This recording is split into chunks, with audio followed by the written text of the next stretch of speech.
IPL 2024 season play of సంకాన్ని దాటుకుని finals దశకు చేరుకుంది. ఫైనల్స్ లో తలపడ్డానికి కోల్కతా అలానే హైదరాబాద్ జట్లు పూర్తి స్థాయిలో సన్నద్ధమవుతున్నాయి. ఈ రెండు జట్లలో ఏ జట్టు కప్పు గెలిచినా కూడా ఆ జట్టుకి ఇది 3వ కప్పు అవుతుంది. కాబట్టి ఆ 3వ కప్పు కోసం రెండు జట్లు కూడా కొదవ సింహాల్లా తలపడ్డానికి తమ అస్త్రాలను సిద్ధం చేసుకుంటున్నాయి. రెండు జట్లు కూడా అన్ని విభాగాల్లో పటిష్టంగా కనిపిస్తున్నాయి. బ్యాటింగ్, బౌలింగ్, ఫీల్డింగ్ విభాగాల్లో రెండు జట్లు నువ్వా నేనా అన్నట్లు ఉండడంతో చెన్నైలోని చిదంబరం స్టేడియంలో ఆదివారం రోజున హై ఇంటెన్సిటీ మ్యాచ్ ఖాయమని విశ్లేషకులు పేర్కొంటున్నారు. దీనికి తోడు ఫైనల్స్ ఆడబోయే పిచ్ బ్యాటింగ్ కు ఎక్కువగా అనుకూలిస్తుంది అని పిచ్ క్యూరేటర్ ఇప్పటికే వెల్లడించాడు. ఈ నేపథ్యంలో రెండు జట్లలో గెలుపును డిసైడ్ చేయబోయేది ఎవరు? హైదరాబాద్ జట్టు ఫైనల్లో ప్రయోగించనున్న అస్త్రం ఏంటి అనే విషయాన్ని ఇప్పుడు చూద్దాం. కోల్కతా, హైదరాబాద్ ఈ రెండు జట్లను గనుక పరిశీలిస్తే రెండు జట్లలో ఒక కామన్ పాయింట్ ఉంది.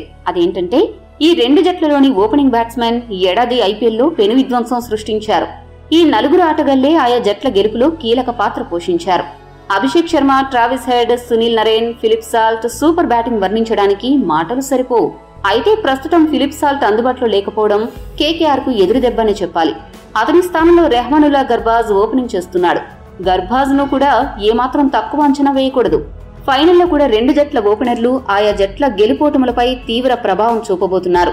ఒక రకంగా చెప్పాలి అంటే ఈ నలుగురే గెలుపును డిసైడ్ చేయబోతున్నారు. ఉదాహరణకు క్వాలిఫైర్ 1 లో హైదరాబాద్ జట్టు ఓపెనర్లు అట్టర్ ఫ్లాప్ అవ్వడంతో ఎస్ఆర్హెచ్ ఘోరంగా ఓడిపోయింది. ఈ నేపథ్యంలో ఫైనల్ మ్యాచ్ లో ఈ నలుగురు ఓపెనర్లు ఏ మేరకు రాణిస్తారు అనే విషయంపైనే ఆయా జట్ల గెలుపోటములు ఆధారపడి ఉంటాయి. ఈ విషయాన్ని పక్కన పెడితే ఈ మ్యాచ్ కోసం ఎస్ఆర్హెచ్ ఒక కొత్త అస్త్రాన్ని బరిలోకి దించబోతున్నట్లు తెలుస్తోంది.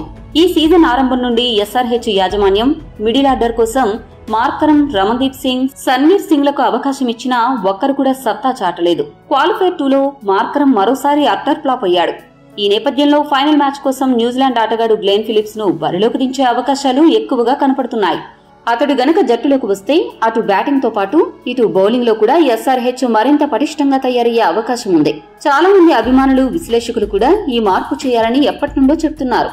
మరి గ్లెన్ ఫిలిప్స్ అనే అస్త్రం కేకేఆర్ పై ఏ మేరకు ప్రభావం చూపిస్తుందో వేచి చూడాలి. ఇవన్నీ పక్కన పెడితే ఈ మ్యాచ్ లో హైదరాబాద్ జట్టుకి టైటిల్ గెలవడం ఒక్కటే లక్ష్యం కాదు. వారికి కోల్కతాతో తేల్చుకోవాల్సిన లెక్కలు కూడా కొన్నున్నాయి.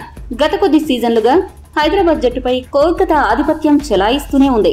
ఈ సీజన్ ఐపీఎల్ లో కూడా లీగ్ దశలో అలానే క్వాలిఫైర్ 1 లో హైదరాబాద్ ని చిత్తు చేసి కేకేఆర్ పైచేయి సాధించింది. వాటన్నింటికీ ప్రతీకారం తీర్చుకునే అవకాశం ఇప్పుడు హైదరాబాద్ కి దొరికింది. ఎస్ఆర్హెచ్ ఈ ఒక్క మ్యాచ్ గెలిస్తే చాలు కోల్కతాపై రివెంజ్ మొత్తం తీరిపోతుంది. మరి హైదరాబాద్ రివెంజ్ తీరుతుందా? టైటిల్ ఎవరు గెలుస్తారని మీరు భావిస్తున్నారు? కామెంట్ చేయండి. మరిన్ని అప్డేట్స్ కోసం మా ఛానల్ సబ్స్క్రైబ్ చేసుకోండి.